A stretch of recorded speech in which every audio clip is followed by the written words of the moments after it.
প্রিয় দর্শক, আসসালামু আলাইকুম ওয়া রাহমাতুল্লাহি ওয়া বারাকাতুহু। আমি দ্বিতীয় পার্টে চলে আসছি।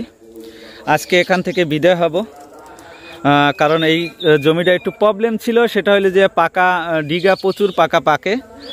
কি কারণে পাকে এই জমিটা উনি আমাকে আসতে বলছিল যে মিরাজ ভাই একটু প্রবলেম, এই কারণে আমি এই জমিটায় চলে আসছি। তো প্রিয় দর্শক, সেই চলে আসার গল্পটা আমি কৃষকরে বুঝাইয়ে দিয়ে যাব। আমি যদি একটু এই শীতের কনকনের শীত, তারপরে যদি লতাটা একটু জুম করে দেখাই, তাহলে আপনারা হয়তো বুঝতে পারবেন যে কত সুন্দর লতা এই প্রজেক্টের ভিতরে আছে। আপনারা প্রত্যেকটা গাছ ফলো করবেন, আপনারা একটু প্রত্যেকটা গাছ ফলো করবেন। দেখেন এখন কিন্তু প্রোডাকশন নাই বললেই চলে শীতের কারণে। তারপরে মাশাল্লাহ, আলহামদুলিল্লাহ, লাখো শুক্রিয়া যে এই শীতের ভিতরে এই বাড়িলতিরাজ জাতটায় যে এত সুন্দর প্রোডাকশন দিছে, এটা সবচাইতে বড় আনন্দের বিষয়। প্রিয় দর্শক, আমি কৃষকের বন্ধু মিরাজ, বর্তমান ঠিকানা ঢাকা গাজীপুর, আর আমি আমার কৃষকের জমিতে চলে আসছি। এবং এই কৃষক কীরকমের সফলতা পাইছে সে তথ্যটা এর আগের ভিডিও দিছি।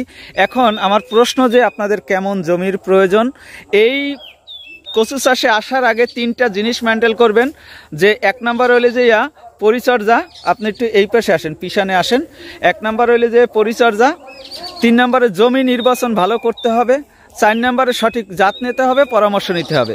তো প্রিয় দর্শক, এই তিনটা জিনিস যদি আপনারা মেনটেন করতে পারেন, তাহলে চাষের ভিতরে আসবেন। আপনি উঠে আসেন, একটু আমার এদিকে আসেন, আইসা আমার একটু মোবাইলটা ধরেন। আমি দর্শকদের উদ্দেশ্যে একটু সামনে যাওয়ার চেষ্টা করব, সেই জন্য আর কি মোবাইলটা এই আঙ্গুলটা দিয়ে এরকমের ধরে রাখেন। দর্শকদের উদ্দেশ্যে কিছু কথা আমি বুঝাই না বললেই, আপনি এই পাশে নিয়ে আসেন, সমস্যা নেই। তো প্রিয় দর্শক, আমি যে কথাটা বলবো সেটা হলো যে আমি ঢাকা গাজীপুর থেকে আমার কৃষকের জমিতে চলে আসছি। দেখেন এখানে কিন্তু যশোরের জাত দিছি, বাড়িলতিরাজও দিছি। তো প্রিয় দর্শক, ভাই একটু এদিকে আসবেন, এদিকে আসেন, আমার কাছে আসেন। আমি কিছু তথ্য দর্শকদের উদ্দেশ্যে তুলে ধরি। আপনার এখানে তো কিছু কিছু জাত আমার যশোরের আসছে। আপনি এই কপালে তিলুকালা ভালো পাচ্ছেন না যশোরে ভালো পাচ্ছেন? তিলুকালাটাই ভালো পাচ্ছেন। এখন শীত যেহেতু লতি খায় না, সেক্ষেত্রে বাজারটাও মনে হয় একটু কম পাচ্ছেন না? শুরু থেকে মোটামুটি মনে হয় ভালো একটা বাজার পাচ্ছিলেন। তো প্রিয় দর্শক, বাহুতে জোর আছে বিদায় কিন্তু এখানে আমি এই প্রজেক্টে চলে আসছি, এবং কীরকমের সফলতা গল্প আমি প্রত্যেকটা কৃষকের তুলে ধরি। সেক্ষেত্রে যারা আমার আশেপাশে থাকেন, আমি কিন্তু ঢাকা গাজীপুর থেকে প্রায় 100 কিলোমিটার দূরে আছি। এর আগে দেখাইছিলাম আপনার ব্রাহ্মণবাড়িয়ার ভিডিও। আর আজকে, আচ্ছা, এই চারাটা তো আপনি আমার কাছ থেকে আনছিলেন, বলেন তো কোন জায়গা থেকে আনছিলেন? আমি তো গাজীপুর চৌরাস্তা থেকে গাজীপুর চৌরাস্তা থেকে আপনি এই চারাটা রিসিভ করছেন। প্রিয় দর্শক, আমার ভবানীপুর ঠিকানা। আর এই যিনি কৃষক আছে, এই কৃষকের জন্য একটু দোয়া করবেন। এই জমিটায় কি কি লাগে, কি সমস্যার কারণে এই গাছগুলো একটু পাতা লাল হয়ে যাচ্ছে, শীত এখন, সেক্ষেত্রে গাছটা একটু লাল হবে, গাছটা একটু সমস্যা দেখা দেবে, এটাই। কিন্তু আমি কৃষকের বন্ধু মিরাজ আপনাদের পাশে আসি, সবসময় আপনাদের পরামর্শ দেওয়ার চেষ্টা করব।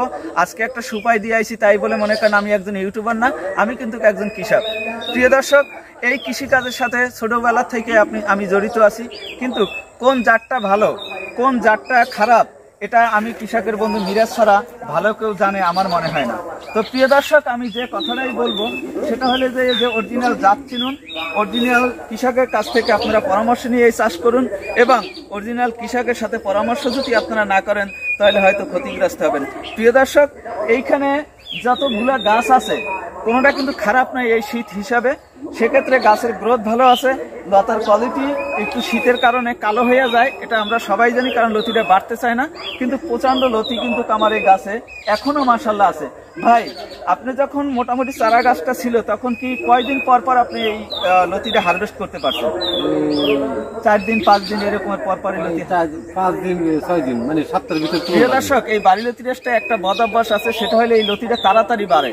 আপনারা যখন ফুল প্রোডাকশনে আসবে তখন 3 দিন পর 4 দিন পর, মানে সপ্তাহে 2 দিন আপনারা এই লতিটা হারভেস্ট করবেন। তো প্রিয় দর্শক, আমি একটা কথাই বলবো যে আপনারা অরিজিনাল কৃষকের কাছ থেকে চারা নেবেন। আমার ঢাকা গাজীপুরে 8 বিঘার প্রজেক্ট, ড্রাগনের প্রজেক্টের ভিতরেও আমি কাজ করি, মরিচের প্রজেক্ট আছে, আপনারা জানেন আমার প্রায় 4 বিঘার মতন মরিচের প্রজেক্ট আছে। তো আমি সব মিলিয়ে আপনাদের পাশে থাকার চেষ্টা করি, এবং আমার কথাগুলো যদি ভালো লাগে অবশ্যই দেখেন। আমি এখানে একটা কথাই বলি যে অনেক মানুষ কিন্তু যশোর থেকে চারা এনে ক্ষতিগ্রস্ত হয়েছে, কিন্তু ওনারা জানে না যে যশোরের জাতটা কখন রোপণ করা লাগে।